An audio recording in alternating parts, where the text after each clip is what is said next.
आज शाम के वचन के मनन के लिए हम लोग निकालेंगे दूसरा राजा उसका चौथा अध्याय, 2 किंग्स चैप्टर 4।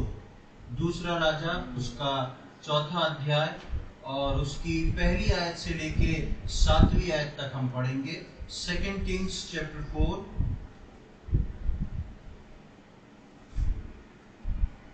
दूसरा राजा उसका चौथा अध्याय और उसकी पहली आयत से लेके 7वीं आयत तक। 2 किंग्स चैप्टर 4 वर्स 1 to 7। भविष्यवक्ताओं के चेलों की पत्नियों में से एक स्त्री ने एलीशा की दुहाई देकर कहा, तेरा दास मेरा पति मर गया और तू जानता है कि वह यहोवा का भय मानने वाला था, पर जिसका वह कर्जदार था वह आया है कि मेरे दोनों पुत्रों को अपने दास बनाने के लिए ले जाए। एलीशा ने उससे पूछा, मैं तेरे लिए क्या करूं? मुझे बता कि तेरे घर में क्या है। उसने कहा, तेरी दासी के घर में एक हांडी तेल को छोड़ा और कुछ नहीं है। उसने कहा, तू बाहर जाकर अपनी सब पड़ोसिनों से खाली बर्तन मांग ले आ और थोड़े बर्तन न लाना। फिर तू अपने बेटों समेत अपने घर में जा और द्वार बंद करके उन सब बर्तनों में तेल उंडेल देना और जो भर जाए उन्हें अलग रखना। तब वह उसके पास से चली गई और अपने बेटों समेत अपने घर जाकर द्वार बंद किया। तब वे तो उसके पास बर्तन लाते गए और वह उंडेलती गई। जब बर्तन भर गए तब उसने अपने बेटे से कहा, मेरे पास एक और भी ले आ। उसने उससे कहा, और बर्तन तो नहीं रहा। तब तेल रुक गया। तब उसने जाकर परमेश्वर के भक्त को यह बता दिया और उसने कहा, जा तेल बेचकर ऋण भर दे और जो रह जाए उससे तू अपने पुत्रों सहित अपना निर्वाह करना।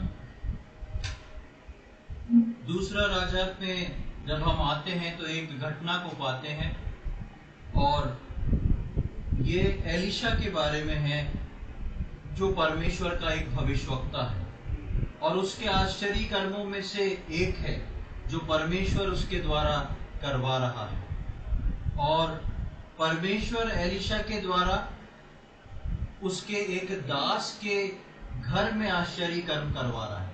एलीशा के द्वारा उसके एक दास, वो दास परमेश्वर का ही है जो जिसके घर में यह आश्चर्य कर्म हो रहा है।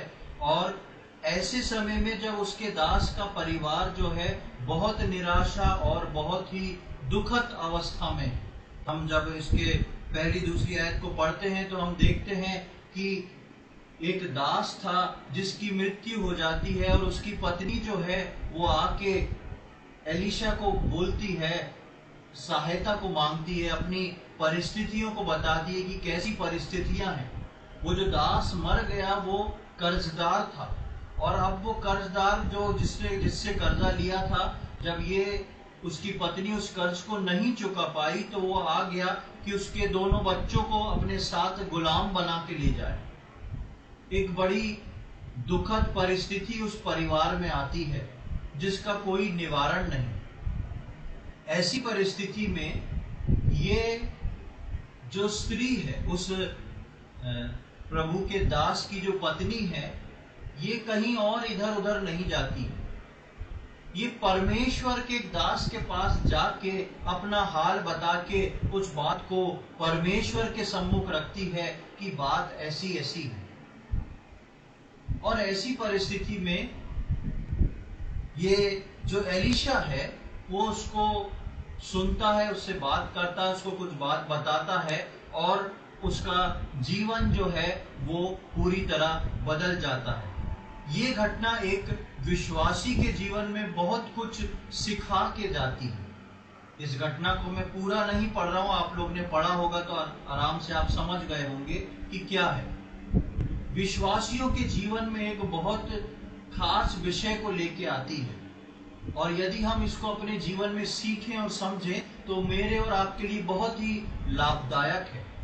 सबसे पहले खराब परिस्थिति में हम देखते हैं कि ये स्त्री जो है वो परमेश्वर के दास के पास पहुंचती है, यानी कि परमेश्वर के पास पहुंचती है अपने हाल को बताने के लिए। एक विश्वासी के जीवन में सबसे पहले, चाहे कोई भी परिस्थिति क्यों ना हो, हर परिस्थिति को उसको सीखना है कि परमेश्वर के सम्मुख लेके जाना। कैसी भी परिस्थिति हो, अच्छी हो, बुरी हो, खराब हो, जैसी भी परिस्थिति हो, उसको अपने जीवन में इसको प्रैक्टिस करना है कि हर परिस्थिति को वो परमेश्वर के सम्मुख लेके जाए। अब जब परमेश्वर के सम्मुख लेके जाती है, और यहाँ पर हम देखते हैं कि ये एलीशा जो भविष्यवक्ता है, ये स्त्री से कुछ बातें करता है, और उसके उस बातचीत और जो हल निकाल के एलीशा देता है, उससे हम 3 बातों को आज सीखने जा रहे हैं। उन 3 बातों पर हम मनन करेंगे और सीखेंगे कि ये 3 बातें हैं तो अलग अलग, लेकिन तीनों बातें विश्वासी के जीवन में कितनी आवश्यक हैं, और किस प्रकार एक विश्वासी इन 3 बातों को सीख के अपने जीवन को एक मसीह सफल जीवन बना सकता है। सबसे पहले हम यहाँ पर देखा कि वो परिवार उस अवस्था में है जब उसके पास कुछ भी नहीं है। वो स्त्री जो है, उसके पास भरने के लिए कुछ भी नहीं बचा है, और उसको समझ नहीं आ रहा है कि अब मैं क्या करूं। स्त्री अकेली है, पति मर चुका है, 2 बच्चे छोटे हैं, घर में कुछ नहीं बचा है जिससे वो खुद खाए पिए या अपना कर्जा चुकाए। सबसे पहले हम उस स्त्री की ऐसी स्थिति को देखते हैं कि ऐसी स्थिति में वो स्त्री आ चुकी है। अब जब ऐसी स्थिति में आ चुकी है और वो एलीशा के पास जाती है, तो एलीशा उससे सवाल पूछता है। क्या सवाल पूछता है? दूसरी आयत में लिखा है, एलीशा ने उससे पूछा, मैं तेरे लिए क्या करूं? पहला सवाल, What can I do for you? मैं तुम्हारे लिए क्या कर सकता हूं? दूसरा सवाल, मुझे बता कि तेरे घर में क्या है। इन दोनों प्रश्न के बीच में कुछ गैप सा लगता है। हो सकता है वो पूरी बातें लिखी नहीं हो। वो स्त्री अपने उस भार को परमेश्वर के दास को बताती है कि मेरी ऐसी परिस्थिति। जब उसने पूछा होगा मैं तेरे लिए क्या करूं, तो स्त्री ने शायद उसको बोला होगा कि मेरी एक ऐसी परिस्थिति है, मैं इसमें से कैसे पार हूं। तो दूसरा सवाल जो है वो एलीशा जो है उस स्त्री से करता है, तेरे घर में क्या है। बहुत अजीब सा सवाल है। एलीशा को मालूम है इस स्त्री की स्थिति क्या हो चुकी है।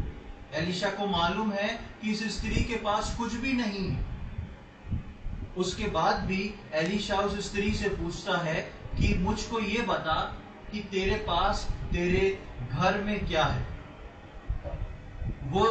तब वो स्त्री सोचती है और एलीशा को बताती है कि मेरे पास तेल है। एक तेल का जिक्र करती है कि मेरे पास एक हांडी में थोड़ा सा तेल बचा है, इसके अलावा मेरे पास घर में कुछ भी नहीं है। अगर घर के अंदर की बात की जाए तो उस स्त्री के पास सिर्फ उसके बच्चे हैं, वो स्वयं है, और घर में कोई ऐसी चीज नहीं है। हो सकता है कुछ चीजें हों जिसको उसने बेच के अपना काम अब तक चला लिया। अब उसके पास कुछ भी नहीं बचा है। एक कढ़ाई में थोड़ा सा तेल रखा हुआ है बस, और वो परमेश्वर के दास को बताती है कि मेरे पास सिर्फ तेल है।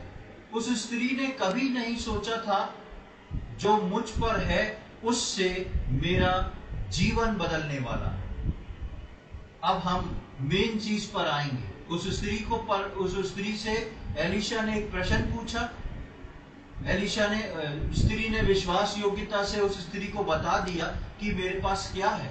सब कुछ जा चुका है मेरे घर से, सिर्फ कढ़ाई में एक तेल बचा है। और उस तेल पे उस स्त्री ने कभी नहीं सोचा होगा कि जो बचा हुआ है, आज परमेश्वर मेरा जीवन, मेरे बच्चों का जीवन, मेरे पूरे परिवार का जीवन इस बची हुई चीज से बदल देने जा रहा है। और हम आगे देखते हैं कि उसी तेल से वो एलीशा जो है उस काम को करता है। आज हम पर जो है उसको हम भी नजरअंदाज कर देते हैं। आज हम जो नए नियम के विश्वासी हैं, हमारे पास जो है उसको हम नजरअंदाज करके चलते हैं और उसको गिनती में नहीं गिनते हैं। परमेश्वर के समीप आना, परमेश्वर से एक रिश्ते को मजबूत करना, परमेश्वर के विचारों को समझना एक विश्वासी के लिए बहुत ही गंभीर बात है, बहुत ही जरूरी बात है। और उस कारण से परमेश्वर उस विश्वासी को बनाता है, बढ़ाता है। लेकिन कई बार हम परमेश्वर के पास जब आते हैं तो हम सोचते हैं परमेश्वर कुछ आश्चर्य कर्म करेगा। पिछले बार मैं इस बात को वचन में लाया था कि आश्चर्य कर्म विश्वासियों के लिए नहीं, लेकिन आश्चर्य कर्म विश्वासियों के द्वारा दूसरों के जीवन में है, और वो आश्चर्य कर्म बाद में विश्वासियों के अंदर भी अपने आप काम कर जाते हैं। ये स्त्री जो एलीशा के पास आई थी, ये कुछ मदद के लिए आई थी कि कुछ बेहतर हो जाए मेरे लिए, लेकिन उल्टा सवाल परमेश्वर का दास स्त्री से पूछता है, तू जिस चीज को लेने आई, तू जिस चीज को सोच रही है, वो सब अलग जगह है, तू बता तेरे पास क्या है। स्त्री बोलेगी मेरे पास तो कुछ भी नहीं, तभी तो मैं आई हूं। फिर से एलीशा पूछता है तेरे घर में क्या है।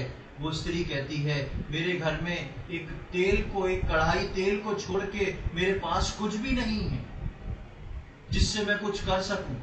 ना खाना है, ना राशन है, ना कुछ है, पैसा कुछ नहीं है। प्रियो, मेरे और आपके जीवन में ये काम होता है जब हम परमेश्वर के समीप जाते हैं, उससे मदद मांगने को।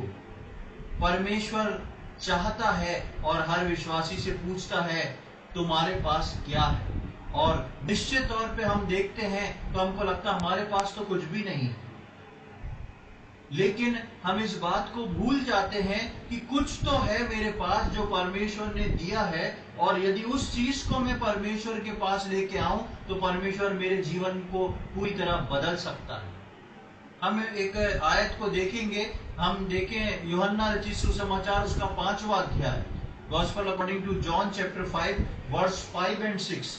यूहन्ना रचित सुसमाचार उसका 5वां अध्याय और 5वीं और 6वीं आयत बहुत सुपरिचित वाक्यात है, जहां पर हम एक 38 वर्ष के रोगी के बारे में पढ़ते हैं। यूहन्ना 5 उसका 5 और 6। वहाँ एक मनुष्य था जो 38 वर्ष से बीमारी में पड़ा था। यीशु ने उसे पड़ा हुआ देखकर और यह जानकर कि वह बहुत दिनों से इस दशा में पड़ा है, उससे पूछा, क्या तू चंगा होना चाहता है? हाँ, इसको मैं पूरा नहीं पढ़ रहा हूँ, इस वाक्यात को आप जानते हैं। एक 38 वर्ष बीत चुके हैं इस व्यक्ति को, इसकी उम्र कितनी है नहीं मालूम। 38 साल से ये व्यक्ति जो है वो एक अपाहिज का जीवन जी रहा है। पूरी तरह इसका शरीर जो है पैरालाइज है, और ये उस स्थान पर जाके बैठा है जहां पर चंगाई मिलती है। ये उस स्थान पर पहुंचा है कि मेरे साथ भी कुछ आश्चर्य कर्म हो जाए। 38 वर्ष इस व्यक्ति को बीत गए हैं। अब 38 वर्ष बीतने पे इसको अब तक कुछ भी ऐसा मौका मिला या नहीं मिला हम नहीं जानते हैं। बहुत सारे बाइबल स्कॉलर्स इस बात को बोलते हैं कि इस व्यक्ति के मन की इच्छा चंगे होने की खत्म हो गई थी, क्योंकि वो उस अवस्था में कंफर्ट जोन में आ चुका था। नहीं तो वो 38 वर्ष में कुछ ना कुछ करके उस पानी में डुबकी लगा के वो चंगा हो सकता था। इसलिए जब यीशु मसीह उसके पास आए और यीशु मसीह ने उस पर दृष्टि करी और देखा कि ये बहुत लंबे समय से बीमार है, तो यीशु मसीह ठीक उस व्यक्ति के पास पहुंच गए। और जब यीशु मसीह ठीक उस व्यक्ति के पास पहुंचे तो पहला प्रश्न यीशु मसीह ने उस व्यक्ति से करा, क्या करा? क्या तू चंगा होना चाहता है? कितना अजीब है, चंगा होने के लिए 38 साल से वो बैठा है वहां पर, लेकिन यीशु मसीह उसके अंदर जो छुपा हुआ है, उसके अंदर जो बात है उसको बाहर निकालता है। क्योंकि अगर यीशु मसीह उसको बोलता चल मैंने तुझे चंगा किया, तो वो व्यक्ति चंगा नहीं होता। क्यों नहीं होता? क्योंकि उसके अंदर जो चंगा होने की एक इच्छा थी वो पूरी तरह खत्म हो चुकी थी।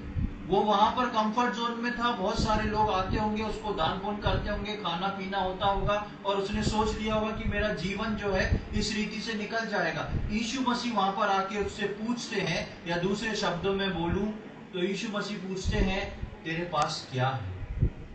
यीशु मसीह उसकी उस इच्छा को खंगाल के बाहर निकालते हैं। तब वो बोलता है कि मैं चंगा तो होना चाहता हूं, पर ऐसा है वैसा है, अपनी परिस्थितियों को गिना देता है।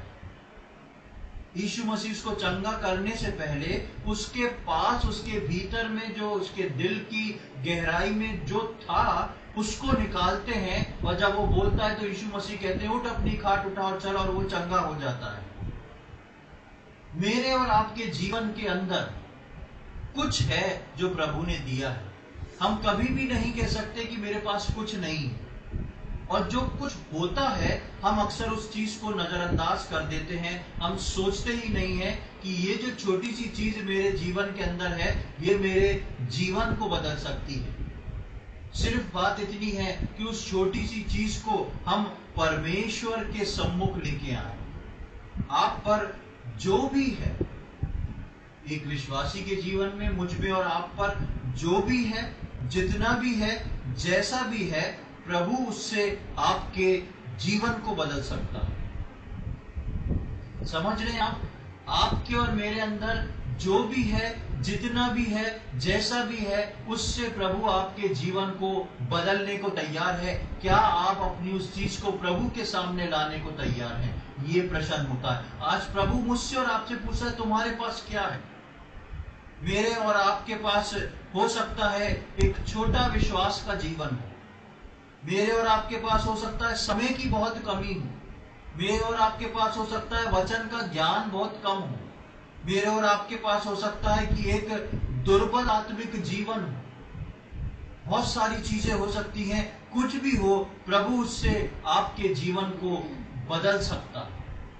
इस स्त्री ने सोचा नहीं था कि मेरे पास कढ़ाई में जो तेल बचा है उससे मेरा कर्ज माफ हो जाएगा, मेरा जीवन बदल जाएगा। एलीशा ने उससे पूछा तेरे पास, तेरे घर में क्या है? उसने बोला कढ़ाई में तेल है। कभी उस स्त्री के जहन में नहीं आया होगा कि इस कढ़ाई के तेल से परमेश्वर मेरे परिवार का जीवन बदलना चाहता है। प्रियो, आज मेरे और आपके जीवन में हो सकता है बहुत सारी बंदिशें हो सकता है मेरे और आपका विश्वास छोटा हो सकता है मेरे और आपको बाइबल का उतना ज्ञान ना हो सकता है मेरे और आपके पास बाइबल पढ़ने और प्रार्थना करने का उतना समय नहीं हो सकता है मैं और आप बहुत व्यस्तता में हो सकता है मैं और आप नौकरी और काम के वजह से परमेश्वर के वचन को कम पढ़ पाते हो, कम प्रार्थना कर पाते हो। प्रभु कहता है कोई बात नहीं, जो है उसको मेरे पास ले आओ, मैं उसको मल्टीप्लाई कर दूंगा।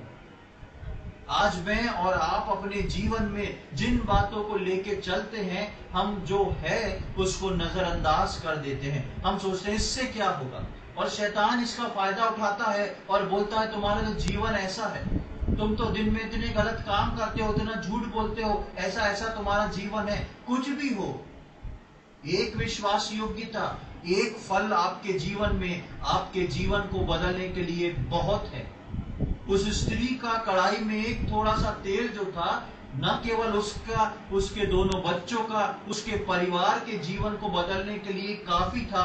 और फिर वो स्त्री कभी एलीशा के पास लौट के नहीं आई कि अब पैसा खत्म हो गया, फिर से अब क्या करूं। मेरे और आपके जीवन में जितना भी है, जो भी है, जैसा भी है, परमेश्वर उसको मल्टीप्लाई करने को तैयार है।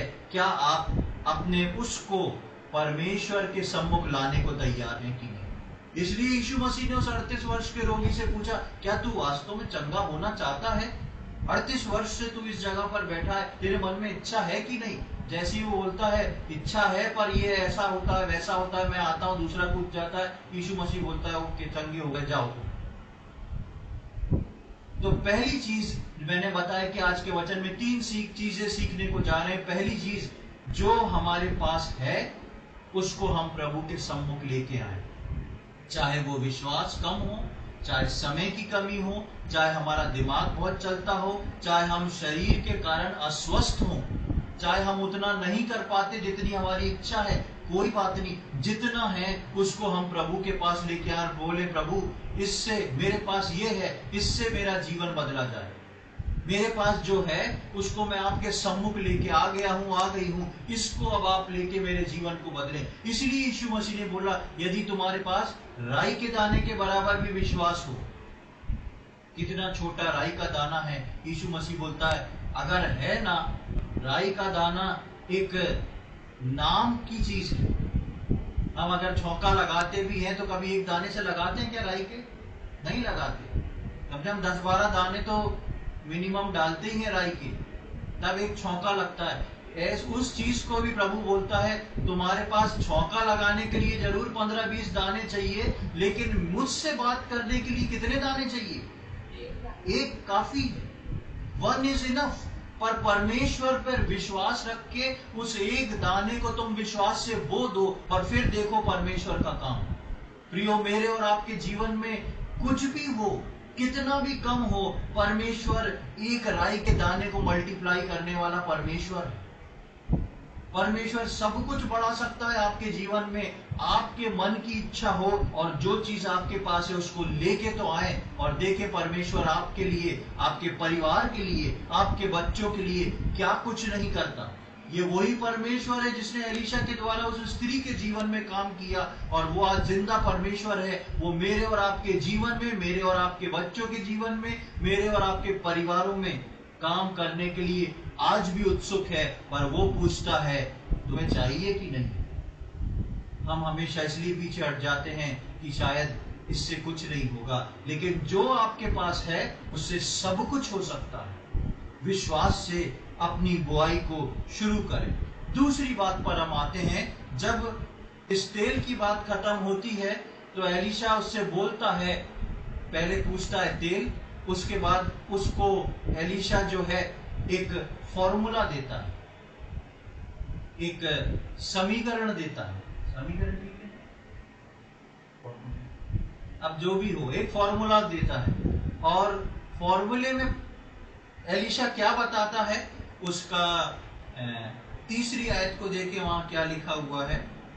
उसने कहा तू बाहर जाकर अपनी सब पड़ोसियों से खाली बर्तन मांग ले आ, और थोड़े बर्तन ना लाना। यहाँ पर एलीशा उसको बोलता है ठीक है, घर में कढ़ाई में तेल रखा है, ठीक बात है, अब तुम्हें करना क्या है, तुमको कुछ इकट्ठा करना है। क्या इकट्ठा करना है? खाली बर्तनों को, बर्तन नहीं, हाँ, खाली बर्तनों को इकट्ठा करना है। पहले तो अपने घर के खाली बर्तन इकट्ठे कर लो, फिर अपने आजू बाजू अड़ोस पड़ोस के जितने खाली बर्तन हैं वो सब लेके आ जा। परमेश्वर उस कढ़ाई के तेल में कुछ करने जा रहा है और एलीशा उसको बोलता है कि अपने घर में खाली बर्तन ले लो और अपने आस पड़ोस से जितने खाली बर्तन हैं उनको लाके पहले जमा कर। क्यों बोलता है? क्योंकि जब परमेश्वर उस तेल को आशीषित करके बढ़ाने पर है तो वो तेल भरने के लिए भी तो जरूरत है।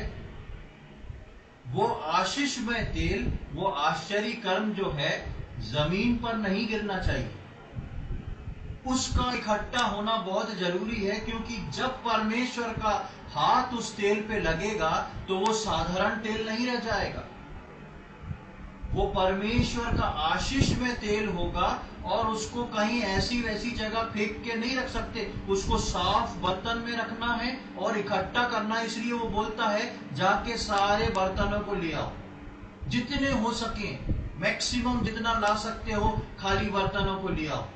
प्रियो, अगर हमको प्रभु से कुछ लेना है तो अपने को भरना है तो उसके सामने खाली होके पहुंचना बहुत जरूरी है। यदि हम चाहते हैं कि हमारे जीवन में कुछ काम हो, यदि हम चाहते हैं कि परमेश्वर की आशीष हमारे ऊपर आए, यदि हम चाहते हैं कि परमेश्वर के उस भरावन से मैं और आप भरें,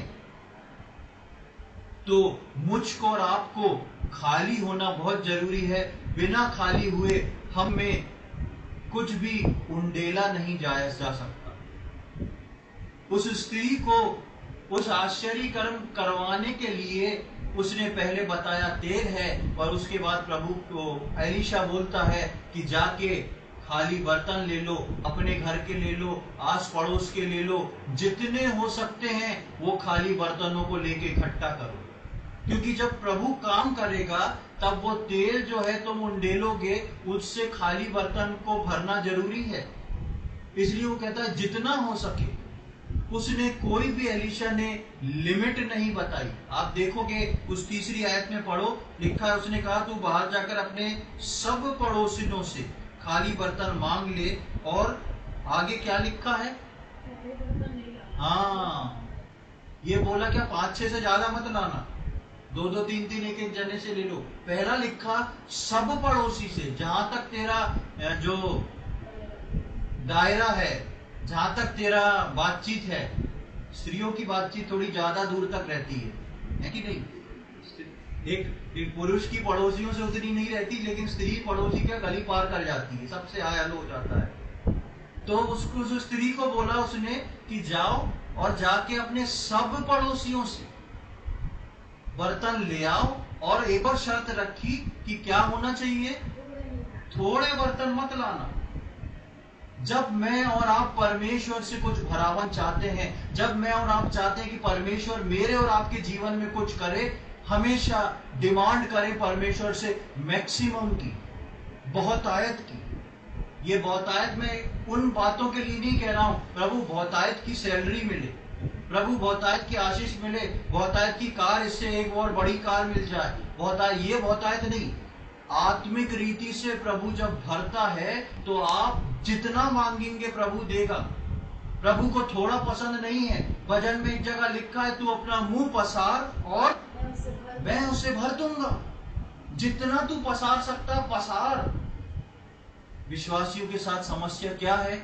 हम अपने परिवार के जरूरतों के लिए मुंह पसारते हैं, हम अपने लिए मुंह पसारते हैं। हमको परमेश्वर का वचन बताता है हम उन आत्मिक बातों के लिए मुंह पसारें, ये सब चीजें अपने आप पीछे आएंगी। प्रभु यीशु मसीह ने कहा, पहले मेरे राज और धार्मिकता की खोज करो, बाकी फिर तुम्हें कुछ न मिले या ना मिले। ऐसा है क्या? क्या लिखा है? बाकी सब चीजें सब मिल जाएंगी। प्रभु यीशु मसीह ने उस दर्शन को दिखाया, तुम मेरे लिए अपनी भूख और प्यास को शो तो करो, तुम अपने मुंह को पसार के बोलो तो सही, मैं खाली बर्तन हूं प्रभु, मुझे अपनी आत्मिकता से आप भर दें। देखें परमेश्वर आपको कैसे दर्शन देता है, देखें परमेश्वर आपको कैसे अद्भुत रीति से इस्तेमाल करता है। पर शर्त है, बर्तन खाली होना चाहिए। हम आधा बर्तन अपनी आत्मिकता से भरते हैं और उसके ऊपर बोलते हैं प्रभु इसको भर दे, इसको भर दे, कुछ नहीं भरेगा प्रभु। प्रभु बोलता है बर्तन पूरा खाली चाहिए।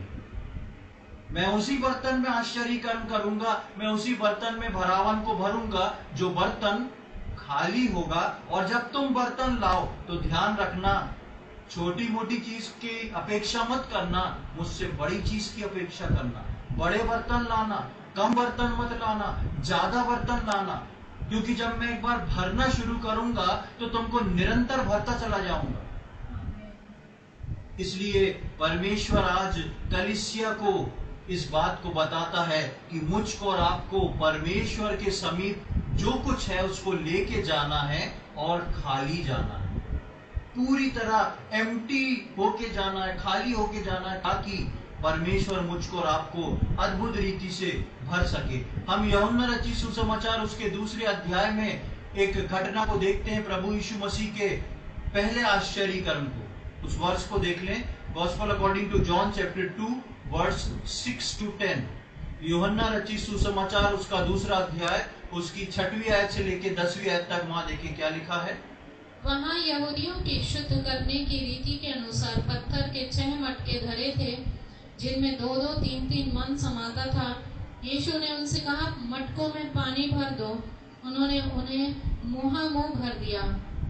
तब उसने उनसे कहा, अब निकाल कर भोज के प्रधान के पास ले जाओ। और वे ले गए।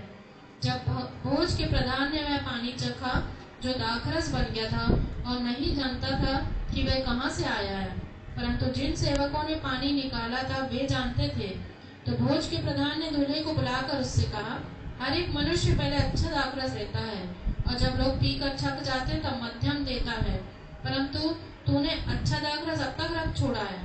यीशु ने गलील के काना में अपना ये पहला चिन्ह दिखाकर अपनी महिमा प्रकट किया, और उसके चेलों ने उस पर विश्वास किया। यहाँ पर जब हम आते हैं तो हम देखते हैं कि लिखा है यहूदियों की प्रथा के अनुसार पत्थर के कितने मटके रखे थे? 6 मटके रखे हुए थे। और एक बात आप नोट करें, उस पे लिखा है, उस पे 2 या 3 मन समाता था। क्या समाता था? पानी समाता था, मतलब कि उस समय पानी उसमें नहीं था। इसीलिए प्रभु यीशु मसीह ने चेलों से बोला, उनको लाके मुआ मुंह भर दो। तुमको उसको जो है पूरा भरना बहुत जरूरी है। उसके अंदर पानी जो है नहीं था। यदि मटके खाली थे, इसलिए वो कुछ अद्भुत किए जाने के लिए भरे गए। ये मटके जो थे वो खाली थे, इसलिए कुछ अद्भुत किए जाने के लिए ये मटके भरे गए। यदि ये मटके भरे होते तो इस्तेमाल नहीं हो पाते। यदि ये भरे मटके होते तो इस्तेमाल नहीं हो पाते। ये मटके खाली थे और यीशु मसीह ने उन चेलों को बोला, तुम जाओ और जाके इसको भरो। और कितना भरो? मुंह तक, ऊपर तक भर दो। मैक्सिमम जितना आ सकता है, ओवरफ्लो होने लगे उतना भर दो। और जब उनने भर दिया तब एक आश्चर्य कर्म हो गया। खाली बर्तन, खाली मटके, और विश्वासी को अपने आप को खाली करके परमेश्वर के सम्मुख आना बहुत आवश्यक है। अगर आप और मैं अपने दिलो दिमाग में कुछ बातों को लेके, अपनी तकनीक को लेके, अपनी साइंस को लेके, अपने बहुत ज्यादा ज्ञान को लेके परमेश्वर के सम्मुख आएंगे, परमेश्वर नहीं भरेगा। मुझको और आपको पूरी तरह शून्य और खाली होके परमेश्वर के सम्मुख आना है। अगर खाली बर्तन नहीं तो कुछ भी नहीं। अगर खाली बर्तन नहीं तो आश्चर्य कर्म नहीं। अगर खाली बर्तन नहीं तो अद्भुत काम नहीं। और अगर खाली बर्तन नहीं तो परमेश्वर का भरावन भी नहीं। इसलिए मेरा और आपके जीवन में जब हम प्रभु के सम्मुख आए, उससे कुछ मांगने, उससे अपने आप को भरने को, तो हम अपने आप को खाली करके आए। हम देखें दूसरा कुरिन्थियों उसके 5वें अध्याय की 4थी आयत में क्या लिखा है। 2 Corinthians chapter 5 verse 4। दूसरा कुरिन्थियों 5वां अध्याय उसकी 4थी आयत। और हम इस डेरे में रहते हुए बोझ से दबे कराहते रहते हैं, क्योंकि हम उतारना नहीं वरन और पहनना चाहते हैं, ताकि वह जो मरणहार है जीवन में डूब जाए। हाँ, यहाँ पर इसको अलग लहजे में, अलग बात में हम इस आयत को देखते हैं। लिखा है कि हम वहां पर उस डेरे में कराहते हैं, दुखित हैं, परेशान हैं। और उसके आगे लिखा है क्योंकि, therefore, that's why, क्योंकि हम क्या नहीं करना चाहते? हम उतारना नहीं चाहते पर दूसरी चीज को पहन लेना चाहते हैं। हम जो हैं उतारना नहीं चाहते पर दूसरी चीज को पहनने को तैयार है। हमारे जीवन में, विश्वासियों के जीवन में समस्या तभी खड़ी होती है कि जो कुछ हमारा है, हमारा ज्ञान, हमारी सोच, हमारी विचार, हमारी आदतें, हमारी अपनी बनाई हुई धार्मिकता, हम उसको तो पहने रहते हैं और हम कहते हैं प्रभु हमको आप उड़ा दें, हमको आप भर दें। ऐसा करना बहुत असंभव है प्रभु के लिए। प्रभु बोलता है कि पहले जो पहना हुआ है उसको उतार दो, तब तुम नया पहन पाओगे, नहीं तो कर्राते रहोगे। लिखा है वहां पर हम कर्राते हैं। हम अपनी इस कर्राहट को दूर कर सकते हैं प्रियो, यदि मैं और आप अपने जीवन को खाली करके परमेश्वर के सम्मुख लेके आए। तो पहली बात हमने देखी कि जो कुछ हमारे पास है उसको प्रभु के पास लाएं, प्रभु उसको मल्टीप्लाई करेगा। दूसरी बात देखी, जब हम प्रभु के पास आए तो संपूर्ण रीति से खाली होके आए और मैक्सिमम लेने को आए। खाली आए और मैक्सिमम लेने के लिए आए। और अगर आपकी सोच कम होगी, आपकी मांग कम होगी, तो परमेश्वर आपको देगा भी कम। आपकी मांग, आपकी कैपेसिटी नहीं है तो परमेश्वर उससे ज्यादा नहीं देगा, क्योंकि वो आपके बर्तन में ओवरफ्लो करके नीचे नहीं गिराएगा। इसलिए मेरे और आपके पास खाली बर्तन होना जरूरी है और ज्यादा बर्तन भी होना जरूरी है। खालीपन और हमारी कैपेसिटी जितनी परमेश्वर के लिए बड़ी होगी, परमेश्वर उसको भरने के लिए तैयार है। वापस हम दूसरा राजा उसके 4थे अध्याय में आएंगे और वहां पर देखें कि उसकी 6वीं आयत में क्या लिखा है। दूसरा राजा 4था अध्याय उसकी 6वीं आयत 6th वर्स। जब बर्तन भर गए तब उसने अपने बेटे से कहा, मेरे पास एक और भी ले आ। उसने उससे कहा, और बर्तन तो नहीं रहा। तब तेल रुक गया। जब बर्तन भरते गए भरते गए भरते गए, अब वो स्त्री जो बर्तन भर रही है अपनी कढ़ाई से उंडेलती जा रही है, वो फ्लो चलता जा रहा है, बंद नहीं हो रहा। अब स्त्री का सीधा ध्यान जो है वो कहाँ है? बच्चा एक एक बर्तन आगे जाता जा रहा है, वो डालती जा रही। वो अब उस स्त्री को नहीं मालूम कितना बचा है, कहाँ है कौन सा बर्तन। वो कहती जल्दी से एक और तो लेके आ। बच्चा क्या कहता है? अब बर्तन नहीं है।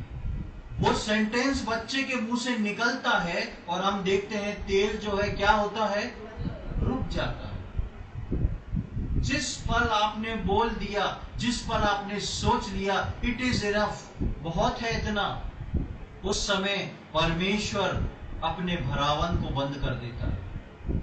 आप बर्तन लाते जाएंगे, परमेश्वर भरता जाएगा। अगर उस दिन वो स्त्री पूरे गांव के बर्तन ले आती तो भी उस कढ़ाई का तेल खत्म नहीं होता। लेकिन जब वो पूछती है, बच्चा बोलता है कि अब बर्तन नहीं है, उसी पल तेल रुक जाता है। प्रियो, ये मेरे और आपके ऊपर डिपेंड करता है कि परमेश्वर के लिए मेरी और आपकी भूख और प्यास क्या है। परमेश्वर ने कहा है अपना मुंह पसार मैं उसे भर दूंगा। ये आपके और मेरे ऊपर डिपेंड करता है कि हम परमेश्वर के सम्मुख बैठ के खाली होके कितने बर्तनों को लाते हैं और बोलते हैं प्रभु आप भरते जाइए, मैं और लाऊंगा, मुझे और चाहिए, और भरिए। परमेश्वर कभी ना करने वाला परमेश्वर नहीं है। शर्त परमेश्वर की दो ही हैं, पहला खाली बर्तन और दूसरा ज्यादा बर्तन। परमेश्वर ने कभी कम बर्तन नहीं कहा, एक पड़ोसी के घर के बर्तन नहीं कहा। एलीशा ये भी बोल सकता था तुम अपने घर के बर्तन इकट्ठे कर लो, लेकिन वो बोल रहा है सब पड़ोसी से लेके आ और बर्तन खाली लेके आ और कम मत ला। परमेश्वर एक विश्वासी को नाप के नहीं देना चाहता, अद्भुत रीति से देना चाहता है। एक विश्वासी पे डिपेंड करता है कि वो परमेश्वर से कितना मांगने में सक्षम है, क्योंकि मांगने के लिए परमेश्वर ने एक शर्त को रखा। तीसरी बात पर हम आते हैं जल्दी से। दूसरा राजा 4था अध्याय उसकी 3री और 4थी आयत को फिर से हम एक बार पढ़ेंगे, 3 और 4। उसने कहा तू बाहर जाकर अपनी सब पड़ोसियों से खाली बर्तन मांग ले आ और थोड़े बर्तन ना लाना। फिर तू अपने बेटों समेत अपने घर में जा और द्वार बंद करके उन सब बर्तनों में तेल उंडेल देना और जो भर जाए उन्हें अलग रखना। बस तीसरी शर्त उन बर्तनों को भरे जाने की। एलीशा बोलता है तुम जाओ पड़ोसियों से बर्तन लो, पहला खाली बर्तन लो, दूसरा बर्तन ज्यादा लो, और तीसरी बात उनको लेके, बर्तनों को लेके, अपने बच्चों को लेके किसके घर जाना है? किसके घर जाना है? अपने ही घर जाना है और घर जाके एक काम करना है। क्या करना है? दरवाजा बंद करना है। मसीह जीवन का एक बहुत बड़ा सीक्रेट है, बंद दरवाजे की आशीष, बंद द्वार की आशीष। ये बंद दरवाजा मसीह जीवन में किस बात को बताता है? ये बंद दरवाजा तो है, बताता है totally cut off with world, पूरी तरह हर चीज से कट ऑफ होके परमेश्वर के साथ जब हम जुड़ने जाते हैं, हमारा द्वार बंद होना बहुत जरूरी है। एक सीक्रेट छुपा है इस बंद द्वार के पीछे, और ये जो है एक बंद द्वार की आशीष है। परमेश्वर इस आश्चर्य कर्म को एलीशा से बुलवा के करवाता है, लेकिन ये सब जो हो रहा है ये कहां होना है? बंद दरवाजे के अंदर। इसमें बाहरी कोई व्यक्ति नहीं है, वो स्त्री और उसके 2 बच्चे हैं, और दरवाजे को अंदर से बंद कर देना है। जब दरवाजा अंदर से बंद होएगा, प्रभु के वचन के अनुसार, एलीशा ने जो बोला था उसके वचन के अनुसार बर्तन रखे गए, तब आश्चर्य कर्म अपने आप होना शुरू हो गया। वो तेल जो है अपने आप उंडेला जाता रहा, भरता रहा। प्रियो, ये जब हम परमेश्वर के साथ हों तो बाकी सब से मेरा और आपका कट ऑफ होना बहुत जरूरी है। जब हम परमेश्वर के सामने कुछ विशेष चीज को लेके आ रहे हैं, जब हम परमेश्वर के सामने प्रार्थना करने आ रहे हैं, जब हम परमेश्वर को स्मरण करने आ रहे हैं, ये बात बहुत जरूरी है कि हम अपने दरवाजे को बंद कर दें। एक और आप देखेंगे तो आपको लगेगा ये कैसी बात है, लेकिन दूसरी ओर ये एक गंभीर बात है। बंद दरवाजे के पीछे परमेश्वर आश्चर्य कर्म करता है। एक आयत को देखेंगे, मत्ती रचित सुसमाचार उसका 6वां अध्याय उसकी 6वीं आयत, बहुत ही सुपरिचित आयत है। Gospel according to Matthew chapter 6 verse 6। मत्ती रचित सुसमाचार उसका 6वां अध्याय 6वीं आयत।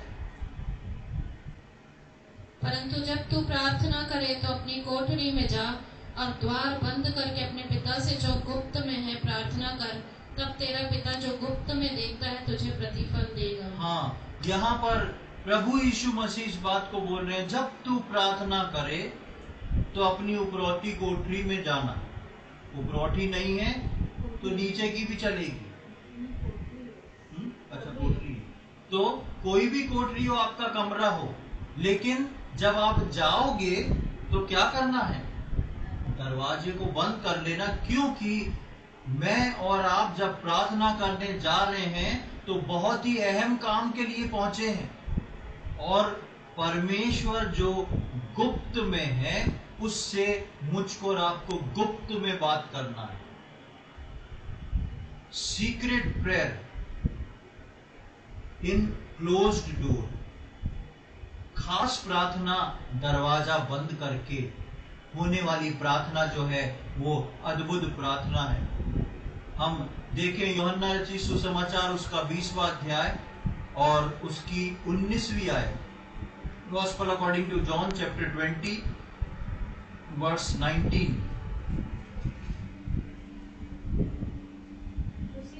उसी दिन जो सप्ताह का पहला दिन था, संध्या के समय, जब वहां के द्वार जहां चेले थे यहूदियों के डर के मारे बंद थे, तब यीशु आया और उनके बीच में खड़ा होकर उनसे कहा, तुम्हें शांति मिले। यहाँ पर हम देखते हैं यीशु मसीह के पुनरुत्थान के बाद जब चेले यहूदियों के डर के मारे दरवाजा बंद कर रखे हैं और सब इकट्ठे हैं, उस बंद दरवाजे में हम देखते हैं कौन आ गया? यीशु मसीह आ गया और आके बोलता है तुम्हें शांति मिले। बाहर की दुनिया को नहीं मालूम इस घर के अंदर क्या हो रहा है, लेकिन घर में जो चेले हैं वो यीशु मसीह को देख रहे हैं। हमारे बंद द्वार जो है एक गुप्त स्थान है परमेश्वर के साथ वार्तालाप करने का, परमेश्वर के साथ बातचीत करने का। वो परमेश्वर जो गुप्त में है वो पसंद करता है कि मैं और आप गुप्त में उसके साथ एक रिश्ते को बिल्टअप करें। उस बंद द्वार में यीशु मसीह चेलों के पास आ जाता है और बोलता है तुम्हें शांति मिले। उसी की आप 26वीं आयत को देखें, वहां क्या लिखा है? 26 वर्ष। 8 दिन के बाद उसके चेले फिर घर के भीतर थे और थोमा उनके साथ था और द्वार बंद थे। तब यीशु आया और उनके बीच में खड़े होकर कहा, तुम्हें शांति मिले। हाँ, अब 8 दिन बीत गए हैं। 8 दिन के बाद फिर से वैसी होता है और लिखा है द्वार बंद था। क्यों बाइबल में ये बार बार बात को नोटिफाई किया है, लिखा गया है द्वार बंद था, द्वार बंद था, द्वार बंद था? इसके पीछे एक हिडन सीक्रेट है और वो है परमेश्वर का एक विश्वासी के साथ रिश्ता। द्वार बंद था और यहाँ पर प्रभु यीशु मसीह दोबारा आ जाता है, दोबारा आके थोमा से बात करता है, उसके विश्वास को दोबारा रिन्यू कर देता है। बंद द्वार में बहुत कुछ संभव है प्रियो। एक आयत को और देख लेंगे जल्दी से, प्रेरितों के कार्य उसका 16वां अध्याय, बुक ऑफ एक्ट्स चैप्टर 16। प्रेरितों के कार्य 16वां अध्याय उसकी 23 से लेके 26 तक हम पढ़ेंगे। बहुत भेद लगवा कर उन्होंने उन्हें बंदी गृह में डाल दिया और दरोगा को आज्ञा दी कि उन्हें चौकसी से रखे। उसने ऐसी आज्ञा पाकर उन्हें भीतर की कोठरी में रखा और उनके पांव काठ में ठोंक दिए। आधी रात के लगभग पौलुस और सिलास प्रार्थना करते हुए परमेश्वर के भजन गा रहे थे और कैदी उनकी सुन रहे थे। इतने में एक बड़ा भूकंप आया, यहाँ तक कि बंदी गृह की नींव हिल गई और तुरंत सब द्वार खुल गए और सबके बंधन खुल पड़े। यहाँ पर हम तीसरी घटना को देखते हैं कि पौलुस और सिलास जो हैं रात को मध्य रात्रि जो है भजन कीर्तन कर रहे हैं, प्रभु से प्रार्थना कर रहे हैं, और शासन की इतनी शक्ति थी कि उनको सबसे अंदर वाली कोठरी में बंद कर दिया था। और आप जानते हैं कि जेल के दरवाजे हमेशा ही बंद रहते हैं, कभी खुलता है क्या? नहीं खुला रहता, हमेशा बंद रहते हैं। और बंद रहने के साथ साथ उनके हाथ पांव तक ठोक के एकदम टाइट कर दिए थे कि वो चल फिर ना सके।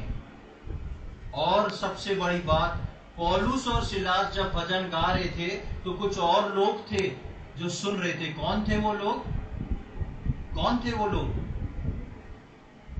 पौलुस और सिलास जब गीत गा रहे थे उसमें क्या लिखा है? पढ़ें फिर से, जरूरी है। हाँ, अरे कोई जेल में कैदी तो होंगे ना, रिश्तेदार थोड़ी ना आ जाएंगे। पौलुस और सिलास गीत गा रहे हैं, सारे कैदी चुपचाप सुन रहे हैं। उस बंद द्वार में अचानक भूकंप होता है और जेल की नींव खुल जाती है और सारे द्वार खुल जाते हैं। और सब सारे द्वार खुल जाते हैं तो पौलुस और सिलास के बंधन खुल जाते हैं। अब पौलुस और सिलास भी बाहर निकल सकते हैं और बाकी कैदी, वो पौलुस और सिलास को धक्का देके पहले वो बाहर निकलेंगे, है कि नहीं? लेकिन ये छुटकारा जो उनको मिल रहा है वो किसके द्वारा मिल रहा है? एक विश्वासी के द्वारा मिल रहा है। एक विश्वासी यदि अन्य विश्वासियों के बीच में भी जाके एक बंद द्वार के बाद, बंद द्वार से जब प्रार्थना करता है, प्रभु का आश्चर्य कर्म होता है। और वही बात पूरी होती जो मैंने पिछले दिनों में वचन में कही थी कि आश्चर्य कर्म परमेश्वर के जन के लिए नहीं, परमेश्वर के जन के द्वारा दूसरों के लिए भी हो जाता है। वो कैदी छूटे या नहीं छूटे हमें नहीं मालूम, लेकिन सारे द्वार खोल दिए गए और उस आश्चर्य कर्म का भागी जो है पौलुस और सिलास भी हो गया और उसके द्वारा कई लोग विश्वास में आ गए। ये क्या है? वो आश्चर्य कर्म है। कैसे हुआ? जब द्वार बंद थे। ऐसे ही पतरस एक बार जेल में था, द्वार बंद थे, कलीसिया लौ लगा के प्रार्थना कर रही थी, स्वर्गदूत आ गया, उसको निकाल के बाहर ले गया। द्वार बंद है, प्रार्थना हो रही है और उनकी प्रार्थना का उत्तर द्वार को खटखटा रहा है खोलने के लिए। पतरस वहां पहुंच जाता और कहता द्वार खोलो। तुम जिसके लिए प्रार्थना कर रहे हो उसको स्वर्गदूत ने वहां तक पहुंचा दिया है। बंद द्वार की आशीष बहुत गंभीर है। जब हम प्रार्थना में जाएं, अपने गुप्त स्थान में जो परमेश्वर हमारा जो गुप्त में है उससे बातचीत करें। परमेश्वर खुल के बात करता है, कलीसियाई रूप से बात करता है, वचनों से, गीतों से बात करता है। लेकिन जब एक विश्वासी अपने घुटनों पे जाके दरवाजा बंद करता है तो वो परमेश्वर गुप्त का परमेश्वर हो जाता है, गॉड ऑफ सीक्रेट्स। और वो आपके ऊपर अपने सीक्रेट्स को रिवील करेगा जो पर्टिकुलर उसने सिर्फ और सिर्फ आपके लिए रखे हैं। आप उनको ले सकते हैं, भरपूरी से ले सकते हैं। 3 बातों को आज हमने देखा। पहली बात, हम पर जो कुछ है उसको प्रभु के सामने रख के हम अपने जीवन को बदल सकते हैं। इस बात की चिंता ना करें कि मेरे पास कुछ भी नहीं, कुछ तो है जो आपके जीवन को बदल सकता है, उसको प्रभु के पास ले आए। दूसरी बात हमने देखी कि हम खाली होके अपने को भरने के लिए प्रभु के सामने आ सकते हैं। जितना चाहिए उतना आप लीजिए, शर्त एक ही है, आपकी कैपेसिटी को आपको बढ़ा के आना है और आपको खाली होके आना है। और तीसरी चीज, सबसे अपने को अलग करते हुए उसकी गुप्त उपस्थिति में जाके बंद द्वार की आशीष को मैं और आप ले सकते हैं। वो जो गुप्त में है वो आपको गुप्त में बहुत कुछ देना चाहता है। एक विश्वासी को कलीसिया में प्रभु बहुत कुछ देता है, पारिवारिक जीवन में बहुत कुछ देता है, लेकिन उसके साथ इंडिविजुअल एक रिश्ते को रख के गुप्त में भी बहुत कुछ देता है जो आगे चल के आप प्रभु की महिमा का कारण बनते हैं। आने वाले समय में हम इन वचनों को सीखते हुए इस रीति से चलें कि मैं और आप जो कुछ है सबसे पहले प्रभु के पास पहुंचे, जो कुछ मुझ पे है उसको लेके पहुंचे, खाली होके पहुंचे और बंद द्वार में अपने रिश्ते को उसके साथ और गहरा करते जाएं और प्रभु के आगमन से पहले मैं और आप अपनी सेवाओं को पूरी करते जाएं। प्रभु इन वचनों को समझने में हम में से प्रत्येक की सहायता करे। प्रभु के नाम की महिमा हो। आइए हम प्रार्थना करें। प्रभु जी, हम धन्यवाद देते हैं सुंदर समय के लिए। एक और बार आपने हमारे जीवनों में प्रभु सहायता करी, इस रीति से प्रभु हम आपके सम्मुख आके आपके वचनों से कुछ बातों को सुन सके, सीख सके। वचन के लिए हम धन्यवाद देते हैं प्रभु, और हम प्रार्थना विनती करते हैं प्रभु, ये वचन हम में से प्रत्येक के ऊपर देहधारी होने पाए।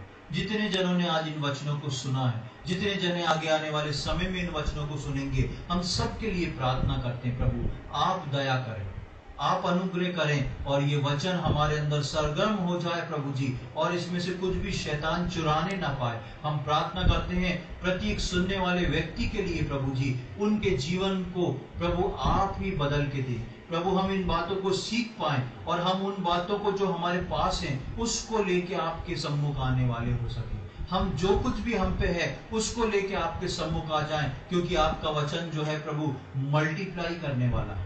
प्रभु हम प्रार्थना करते हैं हम में से प्रत्येक के जीवन में हमको खाली होने में सहायता करें। हम अपनी बुद्धि का सहारा ना ले प्रभु, लेकिन संपूर्ण हृदय से आप पे भरोसा करके चलने वाले हो सके। प्रभु हम प्रार्थना करते हैं दुनियावी बातों में, दूसरी चीजों में, पारिवारिक चीजों में प्रभु, बहुत से रीति रिवाजों में, इन सब से हमको खाली कर दे प्रभु।